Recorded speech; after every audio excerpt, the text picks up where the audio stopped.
I'm thinking of getting married and she wants to live here with you, Mom." His words left me stunned. First, my son announcing his intention to marry. A son who had just turned 40 this year and often lamented, even to me, about not having a girlfriend. Second, it was unusual these days for a bride to be enthusiastic about living with her mother-in-law. Until now, my son and I had shared this 2-bedroom apartment. My husband passed away from overwork before my son started elementary school. Since then, my son and I had supported each other. As a young child, he did his best to help me, even cooking dinner while I worked tirelessly day and night. Even after he grew up and started working, he stayed home, always concerned about me. He cared deeply and didn't want me to be alone and lonely. I had mixed feelings about him, and now he had announced his intention to get married. "You don't have to worry about me. Why don't you find a place where you can live as a couple without any interruptions?" I felt a pang of anxiety about living with a daughter-in-law. Before moving to this apartment, I had lived with my husband's parents in their house. It was an incredibly tough experience. My mother-in-law constantly nagged me, and my father-in-law piled on chores every day. Within a year of marriage, I collapsed and had days when I couldn't even get out of bed. My mother-in-law would try to force me up to do housework. Terrified, I finally confessed everything to my husband. He was genuinely concerned and decided we needed to leave his parents' house. "What kind of daughter-in-law are you, trying to steal our precious son? You can leave by yourself." My mother-in-law continued her tirade until the very last minute before we moved out. My husband turned his back on his parents and brought me to the apartment where we now live. That's why I couldn't agree to live with my son and his wife. No matter how friendly you try to be, your daughter-in-law is still a stranger. Living together will inevitably lead to frustrations. I knew from my bitter experience with my in-laws how hard it would be to endure such a life. With this in mind, I was hesitant to live with my daughter-in-law. Seeing my reluctance, my son decided to bring his future wife to our home. He wanted me to meet her and see what kind of person she was. "Nice to meet you. I hope we can get along." She was 20 years old, much younger than my son. She was a very quiet girl, nervously keeping her eyes cast down. I couldn't help but wonder how such a young girl had met my son and decided to marry him. I couldn't stop wondering. Seeing my confused expression, my son, with a bashful smile, began to explain how they met. He's an instructor at a driving school, and she was one of his students. Most instructors there are pretty strict, but he was really kind, and before I knew it, I fell for him, she shyly explained. My son turned beet red. At first, I was surprised, but seeing the happiness on my son's face, I felt like crying. Finally, a woman had appeared who could support my son. "You say you want to live with us. Are you really sure? If you need financial help, I can assist. Fortunately, I have some savings. If it can support my son and you your happiness, I want to help as much as possible." I proposed this sincerely, but she shook her head vigorously. "If you're okay with it, I really want to live together. I want to help out to repay you for all the hard work you've done." What a kind-hearted girl she was. Not only did she care for my son, but she also cared about me, her future mother-in-law. I was both surprised and touched. With her, I thought maybe we could make it work living under the same roof. Before I knew it, I found myself nodding in agreement. And so, my son and she got married, and we all started living together in our apartment. But the new bride turned out to be a surprising character. Just a week into our shared living, I began to feel a sense of unease. "Mother-in-law, let me do all the housework. You take it easy." I had thought she would continue to work even after we lived together, but apparently she hadn't been working even before the marriage, and there was no sign of her getting a job. She did do the housework, but the laundry was sloppy, and frankly, her cooking was not so great. But I felt if I said anything, she might take me as a nagging, difficult mother-in-law, so I chose to bear with it. Wanting to lighten her load a little, I said, "Thank you for always cooking. Let me handle dinner today. Why don't you take a break?" But she refused flatly. "No, I'll do it. Please don't take my work away from me."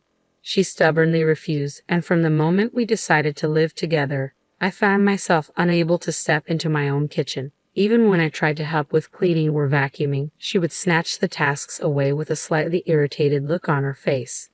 "Listen, mother-in-law, I've already told you it's my job. Please just stay out of it."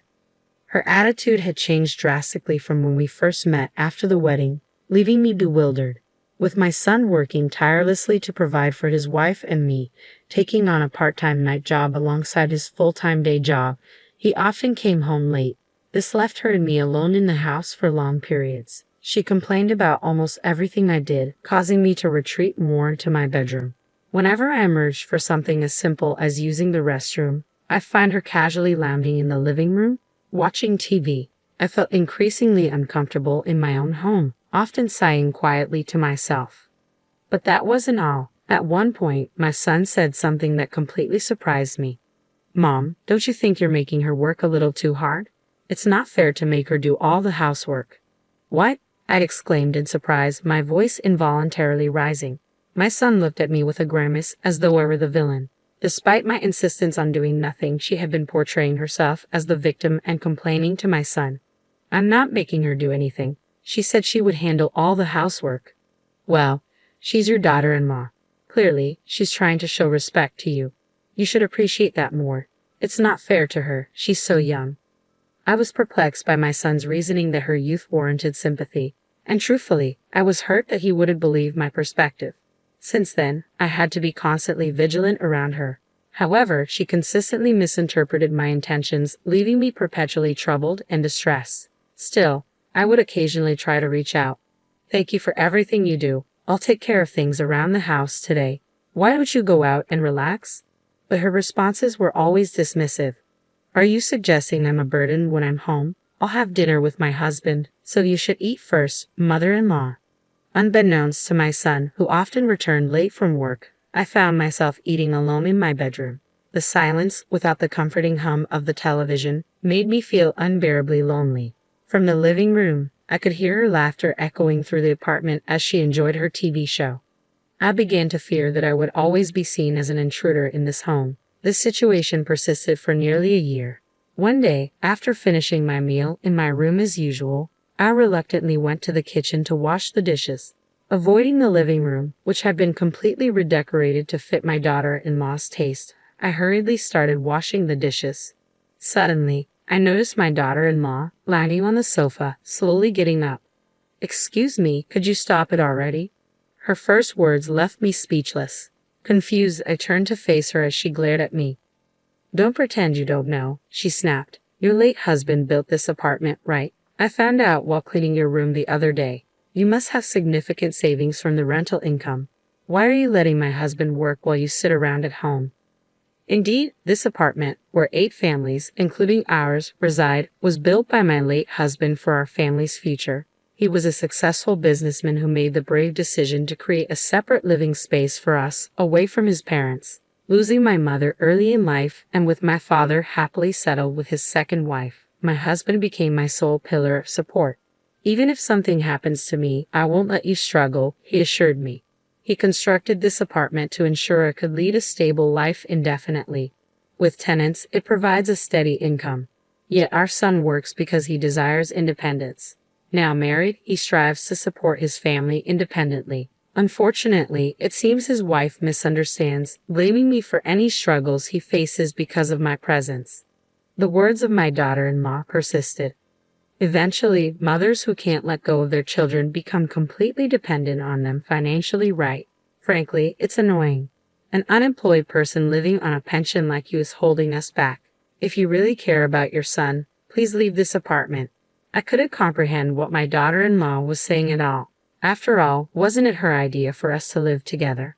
I couldn't recall ever clinging to my son. "If you find it difficult to say, I'll talk to him directly. This apartment and the inheritance from your late husband belong to him, so I'm sure he'll arrange for you to move to a good nursing home." Ignoring my confrontational daughter-in-law for a moment, I finished washing the dishes. Then, there was one thing I needed to clarify.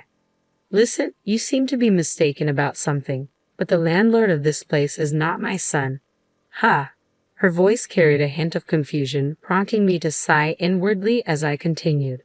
"Listen carefully. I appreciate you cleaning my room, but did you go through my belongings without permission?"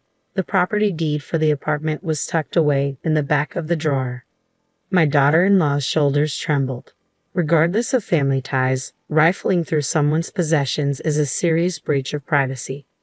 You're in the wrong for hiding something that rightfully belongs to him. Why do you have it? Well, because I'm the owner. That's a lie. He told me he was the owner.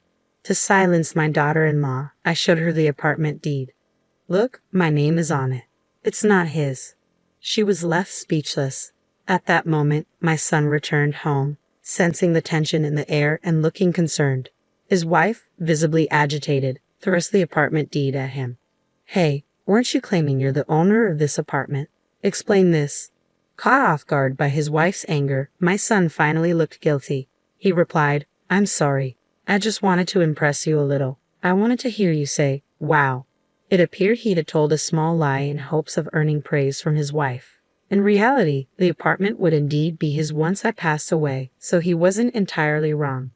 "We've been patient until now, haven't we? Let's transfer ownership to you and find a nursing home for your mother. That way, everyone will be happy, don't you think?" Nursing home. Our son tried to object, but his wife's determination was relentless. "We've struggled through living together when we didn't even want to. Don't we deserve some reward now?" I realized it then. She had never truly wanted to live with me. Perhaps she could try to flatter me initially, to make a good impression, but in the end, she found me too burdensome. My son appeared torn for a moment, caught between his wife and me, before finally turning to address me. "Mom, I'm sorry. I'll find you a good nursing home, I promise. I won't let you suffer. So could you transfer the ownership of this apartment to me?" It was clear my son had chosen to side with his wife. Well, perhaps it was inevitable. A husband should prioritize his wife. Yet I had endured much over the past year too. I had no intention of quietly accepting a move to a nursing home. "Very well. I'll transfer the ownership of this apartment to you. You can do as you wish, but I will choose my new place myself." With those words, I retreated to my bedroom. On the other side of the door, I could hear my daughter-in-law's triumphant voice.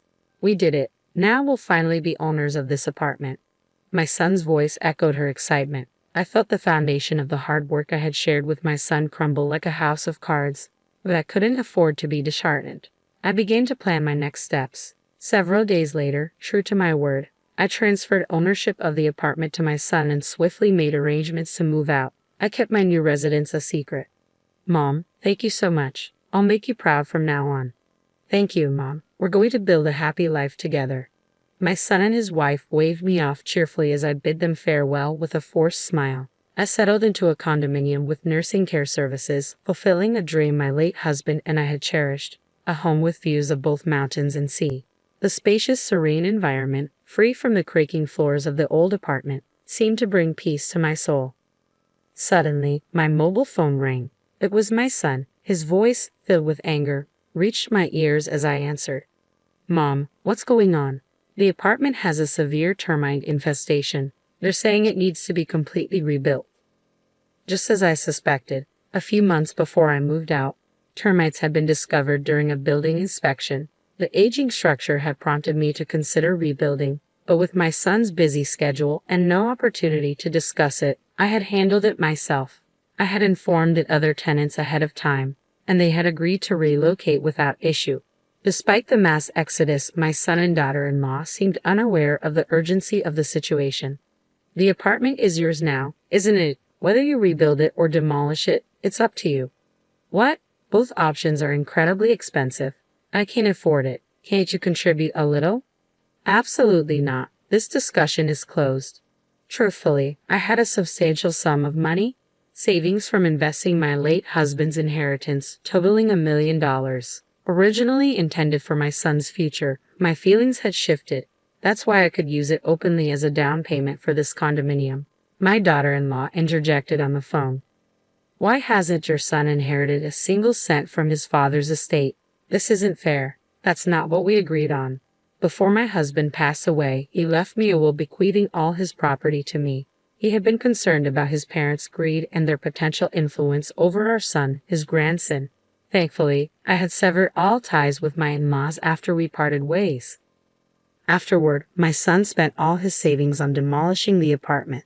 His plan was to sell the land once cleared, but it turned out the property was leased from a third party, and per the agreement, it had to be returned after demolition.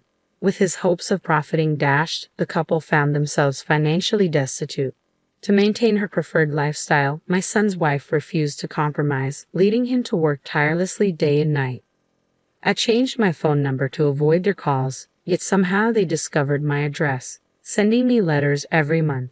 I discarded them unread. I cherished my peaceful, solitary life too much to let anyone disrupt it. Outside my window, the azure sea and lush trees basked in sunlight. Beside my bed, my late husband's portrait smiled at me. You could help him, you know. I'm not so sure about his wife, though. His words felt directed at me, urging me to reconsider. 3.5